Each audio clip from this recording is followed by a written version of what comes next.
What if I told you that sometimes the most extraordinary acts of courage happen in the most ordinary moments?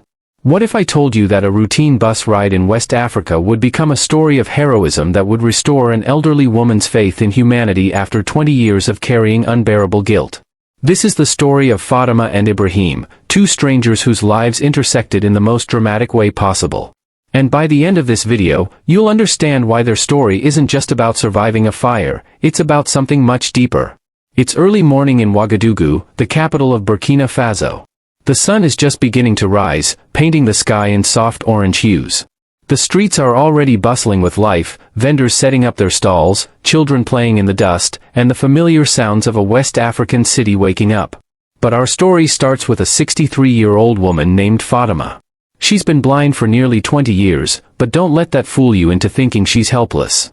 This woman has developed senses so sharp that she can navigate the world in ways that might surprise you. She can tell you what's cooking 3 blocks away just by the smell. She knows when rain is coming hours before the clouds appear. And she can read people's emotions just by the sound of their footsteps. Every month, Fatima makes the same journey. She takes a bus to visit her daughter in a neighboring village. It's not an easy trip for anyone, but for a blind woman traveling alone, it requires courage that most of us can't imagine. But Fatima has been doing this for years, and she's developed a routine that works for her. The bus she takes is one of those aging vehicles you see all over Africa. Blue and yellow paint faded from years of service under the relentless sun. The seats are worn but comfortable, and honestly, it's seen better days. But for the communities it serves, this bus is a lifeline.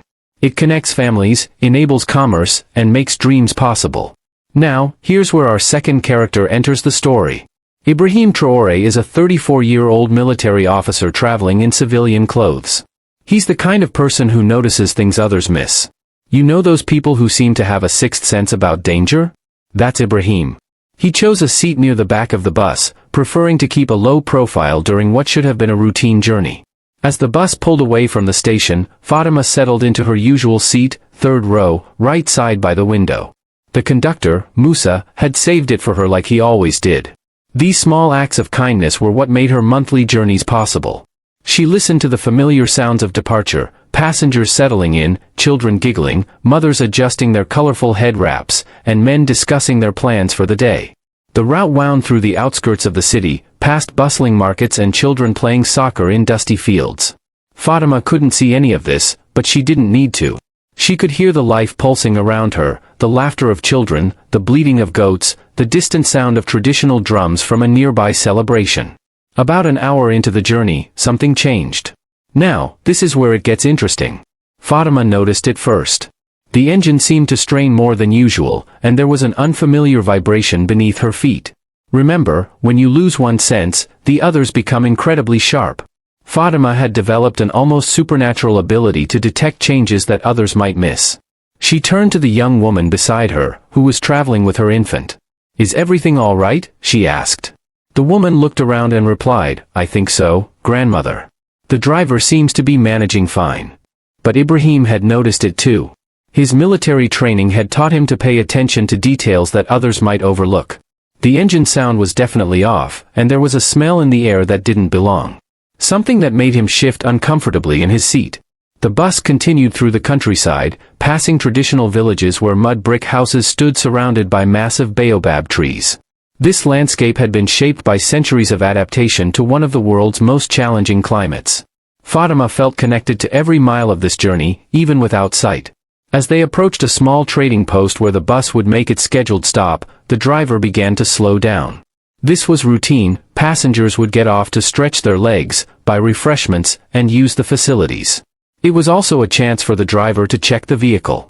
But what should have been a routine stop was about to become anything but ordinary. The trading post should have been peaceful. A brief break where passengers could stretch and buy provisions. Fatima decided to stay in her seat rather than navigate the crowded, unfamiliar area.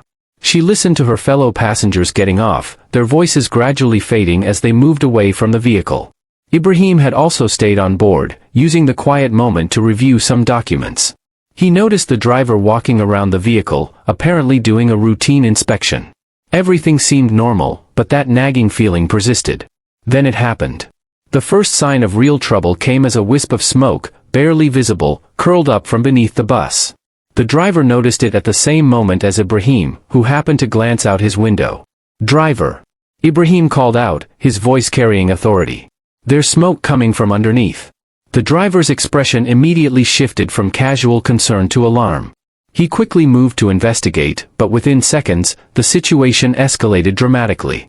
What had been a thin wisp of smoke suddenly billowed into something far more dangerous. Inside the bus, Fatima felt the change before she could smell it. The air seemed to shift, carrying with it a heat that didn't belong.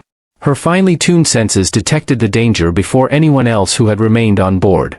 "Something's wrong," she said aloud, her voice carrying just enough concern to catch the attention of the young mother across the aisle. "What do you mean, grandmother?" the mother asked nervously.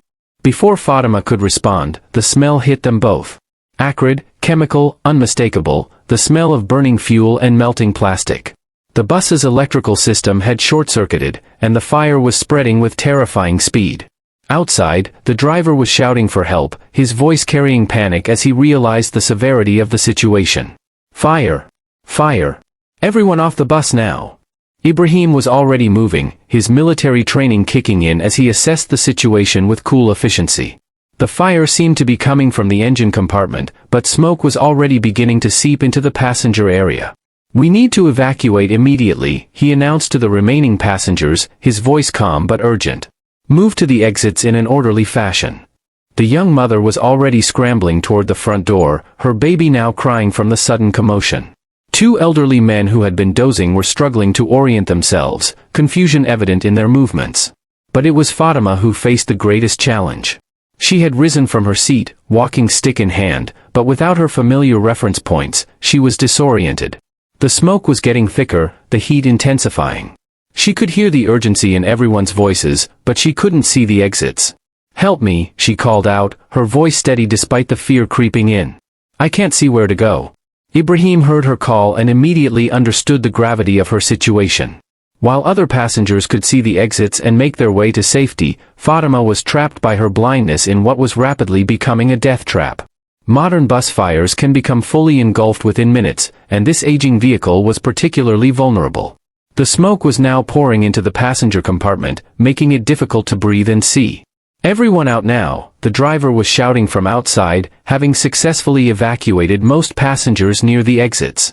But he couldn't see that several people remained inside, including the blind woman struggling to find her way through the smoke-filled interior. Ibrahim made his decision in an instant. While he could have easily made it to safety, he instead moved toward Fatima. The smoke was thick enough that even he was having trouble seeing, and the heat was becoming dangerous. "Madam, I'm here to help you," he said, reaching her side. "Take my arm and I'll guide you out." But as they began to move toward what Ibrahim hoped was the nearest exit, the situation took a turn for the worse. The fire had reached the fuel lines, and the bus was now at risk of explosion. The smoke was so thick that Ibrahim could barely see his hand in front of his face. "The door," Fatima gasped, her voice strained. "I can't breathe." Ibrahim realized with growing alarm that they were in serious trouble. The smoke was disorienting even him, and he was struggling to find the exit. The bus was becoming a furnace, and time was running out. Outside, the other passengers were watching in horror as they realized people were still inside the burning vehicle. What had seemed manageable just minutes before had become a race against time. "Someone's still in there," the young mother screamed, her infant clutched to her chest. "The blind woman, she's still inside." The bus had become a furnace, its metal frame conducting heat like an oven while toxic smoke filled every space. Ibrahim's eyes were streaming from the fumes, and his lungs burned with each breath. Beside him, Fatima was struggling, her weathered hands gripping his arm with desperate strength. "Stay with me, madam," Ibrahim urged, his voice hoarse. "We're going to make it out of here." But the reality was far more dire than his confident words suggested. The fire had spread to the interior, and flames were now licking at the seats. The exits that should have been visible were obscured by a wall of black smoke. Ibrahim tried to move toward where he remembered the front door being, but the smoke was so thick he had lost his bearings. Each step was a gamble, and he could feel precious seconds ticking away. I can't breathe," Fatima gasped, her grip weakening. "Yes, you can," Ibrahim replied firmly, though his own breathing was becoming labored. "We're almost there." Outside, the scene was one of controlled chaos. The passengers who had escaped were standing at a safe distance, watching in horror as the bus became fully engulfed.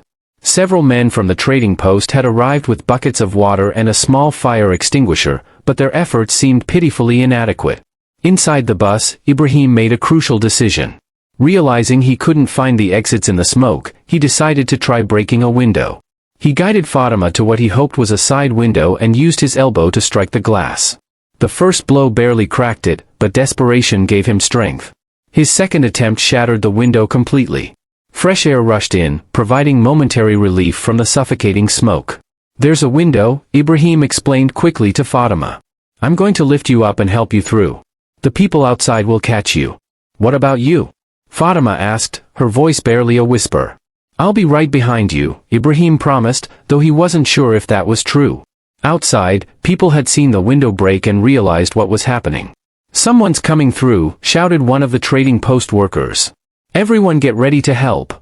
A group of men quickly positioned themselves beneath the window, ready to catch whoever emerged. The heat radiating from the bus was so intense they had to shield their faces, but they held their positions. Ibrahim lifted Fatima with strength born of desperation. The awkward angle and the smoke made it nearly impossible, but he pushed her through the window. As her feet disappeared from view, he heard the voices of people outside as they caught her. Relief flooded through him, but it was short-lived.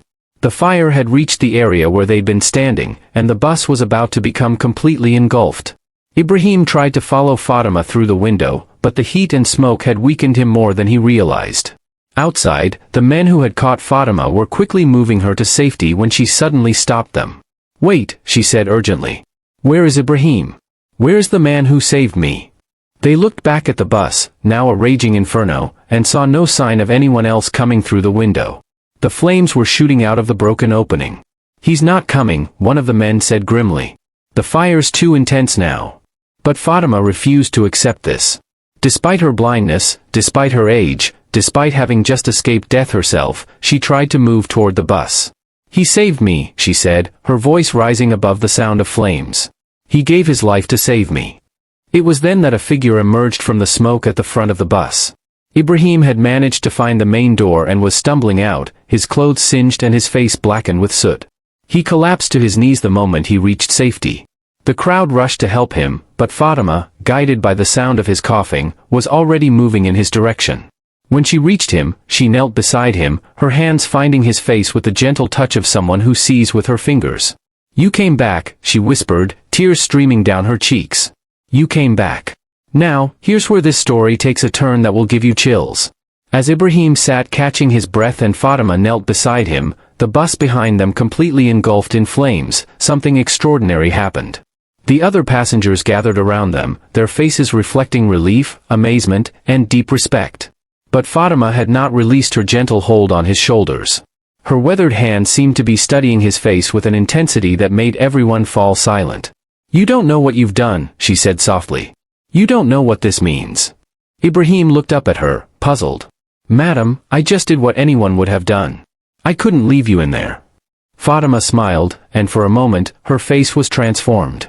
The lines of age and hardship seemed to soften, and there was a radiance about her that made her seem almost luminous. "No, my son.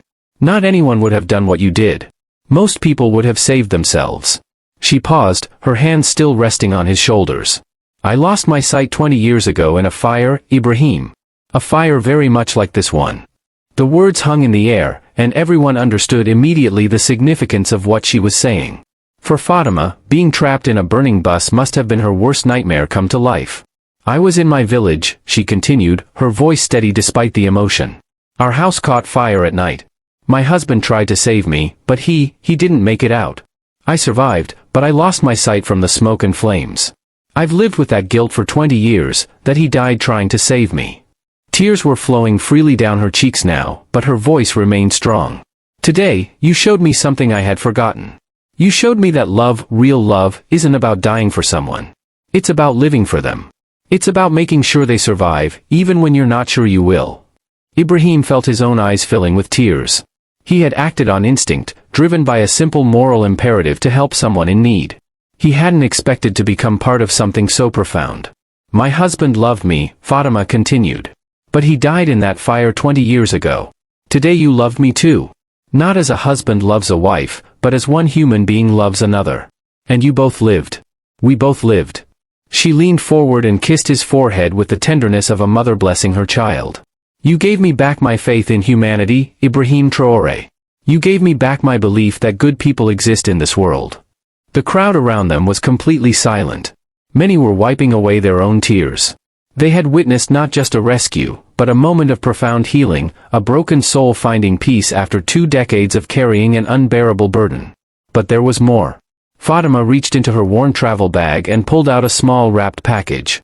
This is for my daughter, she said, holding it carefully. I make the journey to see her every month, and I always bring her something, a small gift to remind her that her old mother thinks of her every day. She paused, her hands trembling slightly. Today was going to be my last visit. I've been ill, you see. The doctors say I don't have much time left. I was traveling to tell her goodbye, to give her this final gift. Ibrahim felt his heart breaking as he understood what she was saying. This woman who had already endured so much was facing her final days with courage and grace. But now I see that God had a different plan, Fatima continued, her voice growing stronger. He sent you to save me, not just from the fire, but from the despair I've carried for 20 years. He used you to show me that love doesn't end in death. It continues in the living. She pressed the small package into Ibrahim's hands. I want you to have this. Not for yourself, but to remember what happened here today. To remember that sometimes we are put in certain places at certain times to be instruments of healing for others. Ibrahim looked down at the package, then back at Fatima's face. Madam, I can't take this. It's for your daughter. My daughter will understand, Fatima said firmly. She knows her mother's heart. She knows that love shared is love multiplied, not diminished. As emergency services finally arrived and began attending to the scene, Fatima prepared to leave. Her last words to Ibrahim were simple, but they carried the weight of a lifetime of pain that had finally found its resolution. Thank you for showing me that love is not about dying, she said. It's about living. It's about making sure that goodness survives in this world. And with that, she walked away, her walking stick tapping against the ground as she made her way toward another bus that would complete her journey to see her daughter one last time. Ibrahim watched her go, the small package still in his hands, knowing that he had been part of something that would change him forever.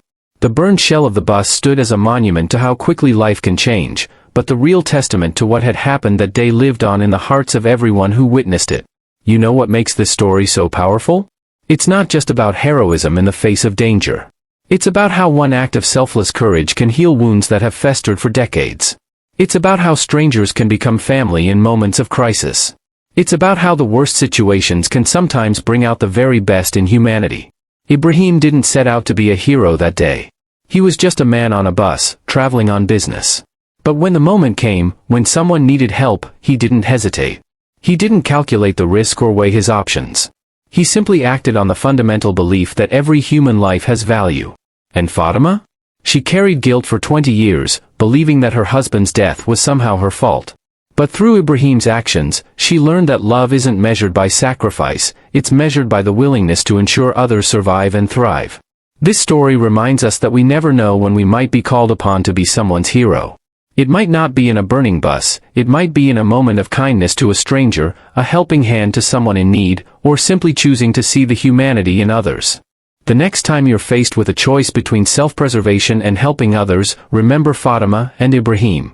Remember that sometimes the most ordinary people are capable of the most extraordinary acts of love and courage. Their story proves that in our darkest moments, human compassion can shine brightest of all. And sometimes, saving someone else is actually the path to saving ourselves. If this story moved you the way it moved me, hit that like button and share it with someone who needs to hear it today.